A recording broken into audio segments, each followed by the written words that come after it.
Umalusi says it's been engaging with examination bodies to counter the use of technology during examinations. The Education Quality Assurance Body says technological advances have opened the door to more exam irregularities. Concern over increased irregularities in the matric examinations. Over 900,000 candidates sat for the exams. All 4 examination bodies recorded various cheating irregularities. Despite some candidates opting to take chances, Umalusi says cheating and other irregularities were not systematic and has thus given the green light for the release of the results. The irregularities identified during the writing and marking of the examinations were not systemic and therefore did not compromise the overall credibility and integrity of the November 2022 National Senior Certificate Examinations. The Quality Assurance Body is also taking responsibility for an error that occurred in the mathematics paper 2. The 7-mark trigonometry question sent panic among candidates who couldn't solve the question. What I can report now is that prior to the receipt of the report, Umalusi had, based on its obligation to mitigate the possible impact of the error on learner performance, advised the DBE to exclude the faulty question in its entirety from the marking. Therefore, no marks were allocated to question 5.1, 7 marks, thereby reducing the total of 150 marks by 7 marks to 143 marks for all candidates.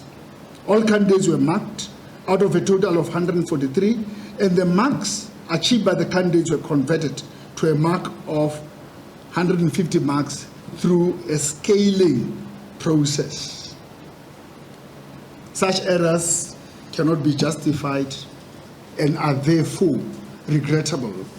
Umalusi wishes to apologize profusely for these errors in question papers. The matric results for the class of 2022 will be announced by the Minister of Basic Education on Thursday, the 19th of January.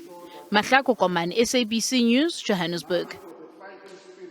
So Thursday is the big day. That's where there will be either tears of joy or disappointment as matrics get their results.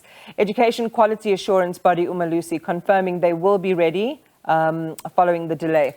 UJ Senior Research Associate Mary Metcalfe, as well as education activist Hendrick Makaneta, join us for more. Good evening to both of you, and thank you very much for your time.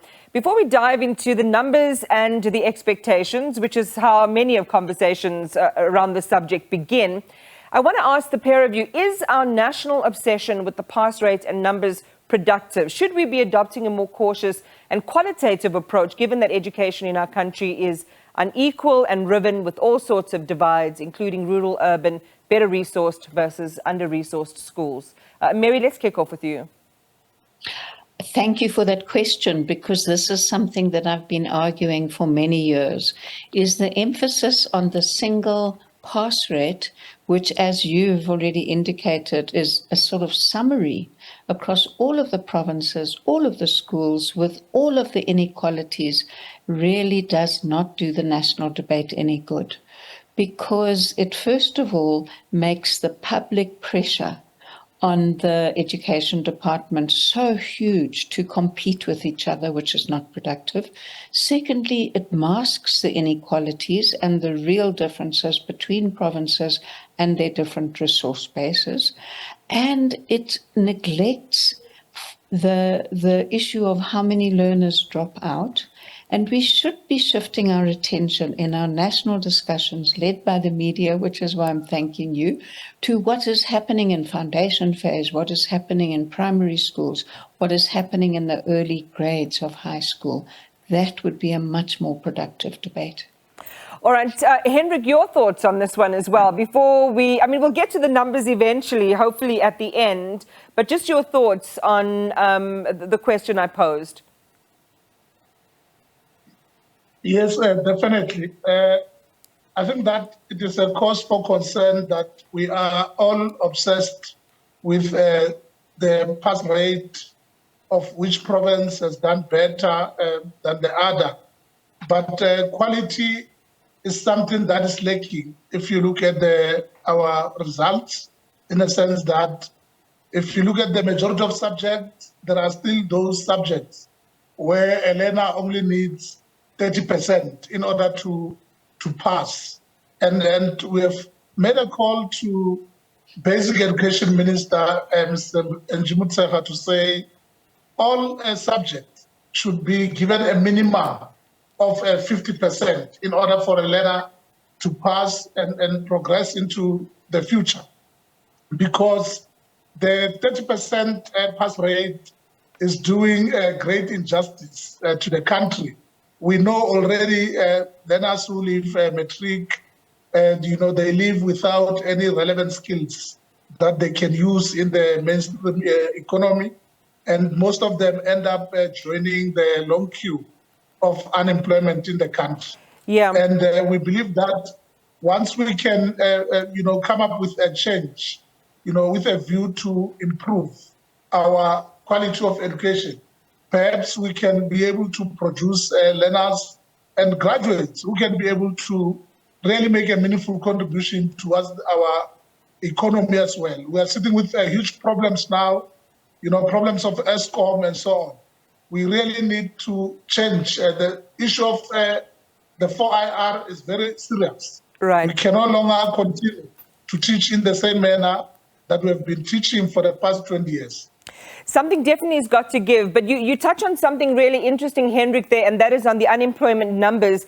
Labour experts, if you read, the news over the last few days, are saying, in 2021, the number of matrics who went out into the job market and ended up being unemployed was 75%, and we're facing an 80% unemployment rate this time round, given the compounded problems around COVID retrenchments and graduates who still haven't found work, competing with learners who basically are green and don't have any skills. So that's on the one side. Then we have this limited number of higher education spaces. Almost 1 million learners sat those exams. Yet there are an estimated 127,000 places at university, unknown quantity of placements, but limited at our 50 TVETs. You've got the colleges and specialist training facilities. Mary, how should applicants navigate securing space at an institute of higher learning? Well, the first thing is to get let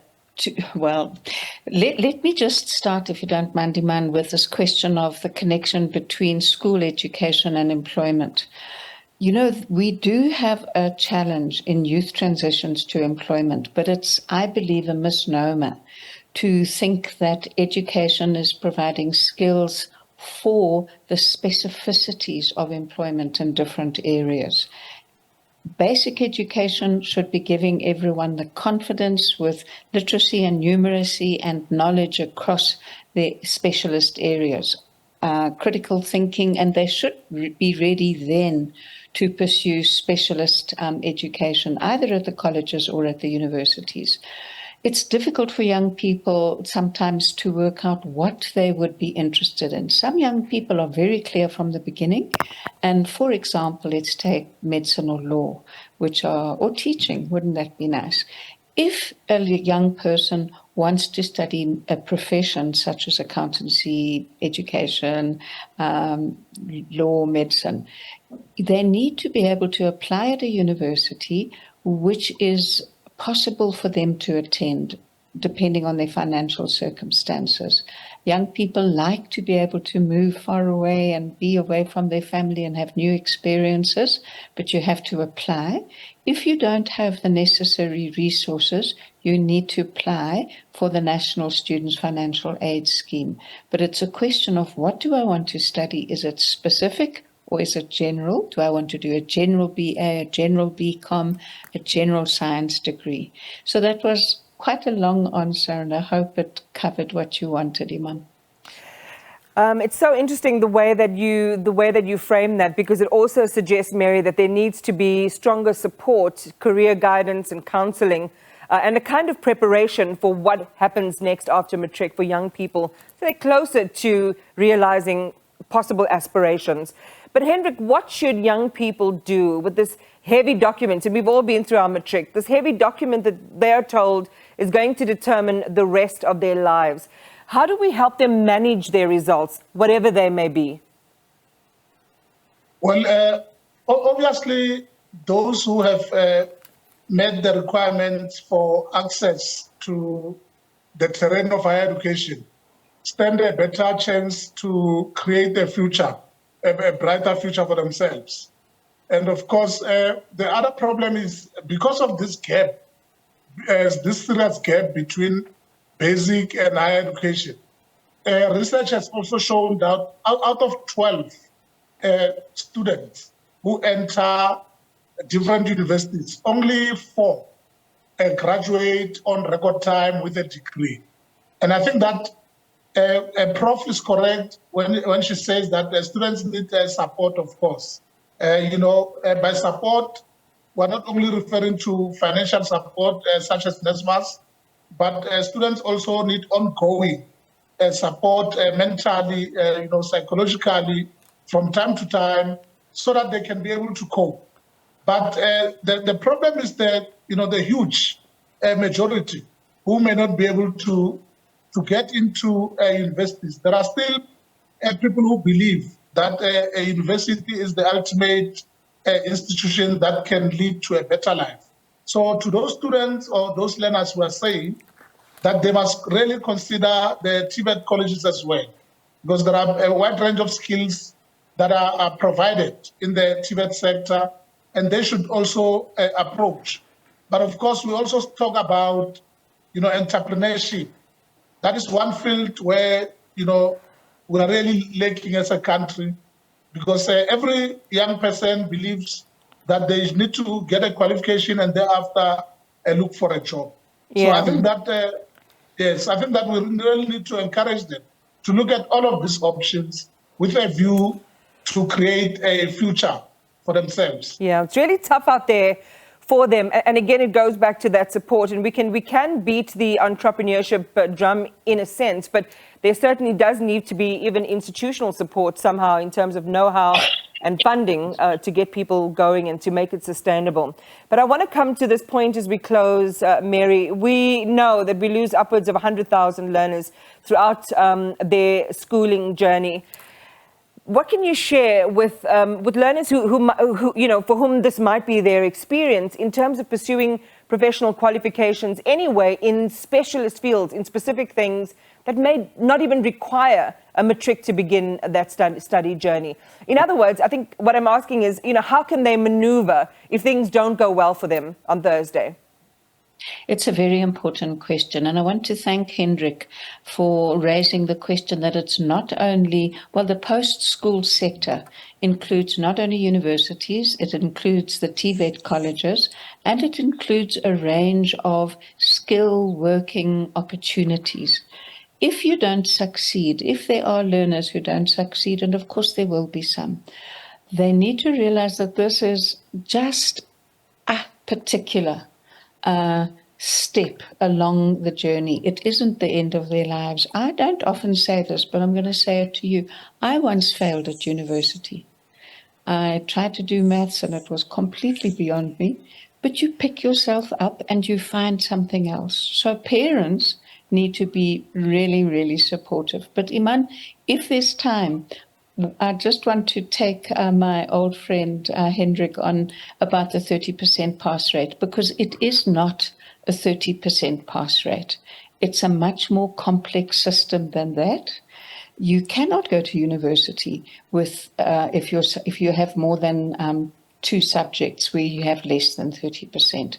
And our NSC, which I want to use to bring together everything that you've asked, is doing the job not only of university admission, but diploma admission, higher certificate admission, and just saying to young people who may not have done very well, you've passed. So there's 4 categories.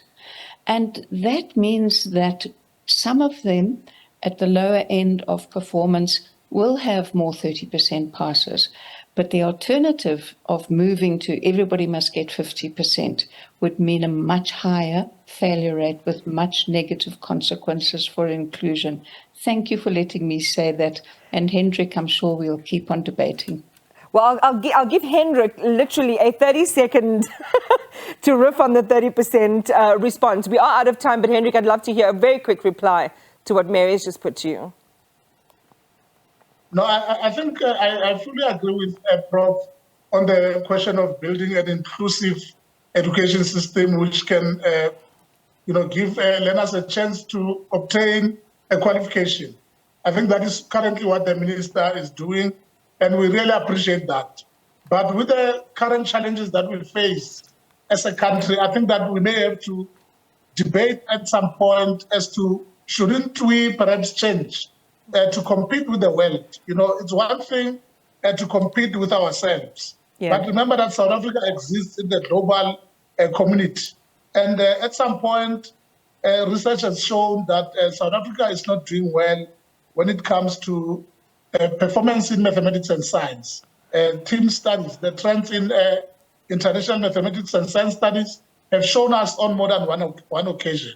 And we really need to move towards a situation whereby we are going to compete with the global community. We need our children to produce equipments that are being produced in China. Yeah. We cannot continue to rely on other countries. For how long are we going to rely, on the outside world? All right, Hendrick, let's leave it there for now. And again, sorry to cut into the conclusion of your answer there, but I think it is, a really great basis for a debate. Hopefully, we can host as we continue to talk about Matric, particularly in South Africa, and the changing of our own standards to meet a world that is developing very quickly.